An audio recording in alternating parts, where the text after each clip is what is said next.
દિવાળી, છઠ પૂજા અને બિહાર વિધાનસભાના ચૂંટણીના કારણે ઉત્તર ભારત તરફ જનારા યાત્રીઓનો અભૂતપૂર્વ ઘસારો સુરતના ઉધના રેલવે સ્ટેશન પર જોવા મળ્યો. છેલ્લા 24 કલાકથી હજારોની સંખ્યામાં યાત્રીઓ સ્ટેશન પર ઉત્તર ભારત જવા માટેની ટ્રેનોની રાહ જોયા, પરંતુ ટ્રેન ફૂલ થઈ જતા અનેક યાત્રીઓમાં હતાશા અને નિરાશા વ્યાપી છે. રેલવે સુવિધા મુદ્દે કરેલા દાવા પોકળ સાબિત થઈ રહ્યા છે. રેલવે તંત્રને રવિવારના દિવસે સૌથી વધુ ભીડ થવાની જાણ થવા છતાં પણ 8 વાગ્યાથી લઈને આજે 11 વાગ્યા સુધીમાં માત્ર 2 જ ટ્રેન ઉધના રેલવે સ્ટેશન ખાતેથી ઉપડે છે. બાળકો, મહિલાઓ અને વૃદ્ધોને સૌથી વધુ પરેશાનીનો સામનો કરવો પડી રહ્યો છે. ભૂખ્યા તરસ્યા લાઇનમાં ઊભા હોવાથી તેમનો આક્રોશ પણ ફાટી નીકળ્યો છે.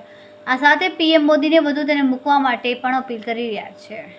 દિવાળી, છઠ પૂજા પણ થઈ રહી છે, તો બિહાર જવાના જેટલા પેસેન્જર્સ છે એ સ્ટેશન વિસ્તારમાં સ્ટેશન જે પ્લેટફોર્મ નંબર 4, 5, 6 છે ત્યાં વહેલી વધારે થઈ રહ્યું છે. કાલે 10 ટ્રેનો છે, 10 ટ્રેનની સવારે 7 વાગ્યાની પહેલી ટ્રેન છે.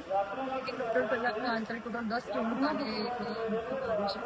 આ સિવાય છઠ પૂજા અને ઇલેક્શન અને દિવાળીને ધ્યાનમાં રાખીને રોજની 2 સ્પેશિયલ ટ્રેન પણ અહીંયા મૂકવામાં આવી છે, જેને લઈ અને રાતથી જ પેસેન્જર્સ બિહાર જવા માટેના આવ્યા છે એ લોકોએ આવવાનું શરૂ કરી દીધું છે.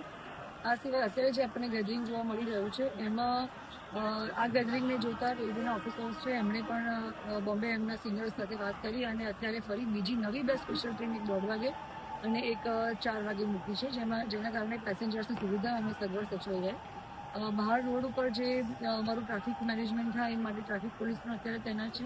અમારો સ્ટેટિક પોઈન્ટ્સ અહીંના અને જે હોલ્ડિંગ એરિયા છે એમાં પણ પોલીસ છે, જેમાં હોલ્ડિંગ એરિયામાં પણ એમને પેસેન્જર્સ શાંતિથી બેસાડી શકાય અને જે બહારનો એરિયા છે, જે મેદાન જેવો એરિયા આપણને દેખાઈ રહ્યો છે ત્યાં પણ એક લાઇન કરીને લાઇનઅપમાં પેસેન્જર્સ ઊભા રહે, જેના કારણે એમને તકલીફ ના પડે અને કોઈ ઘટના ન બને, જેના કારણે લો એન્ડ ઓર્ડર પણ મેન્ટેન થાય અને એમની સિક્યુરિટી પણ સચવાય.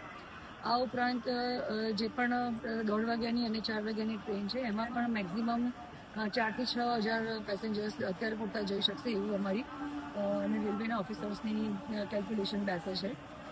સવારે પણ જે 7 વાગ્યાની ટ્રેન છે એમાં પણ અને 8 વાગ્યાની જે 8.5 થી 1.5 કલાકની ટ્રેન છે એમાં પણ પેસેન્જર શાંતિથી જઈ શકે એ માટે ટ્રેનની વ્યવસ્થા કરેલી છે.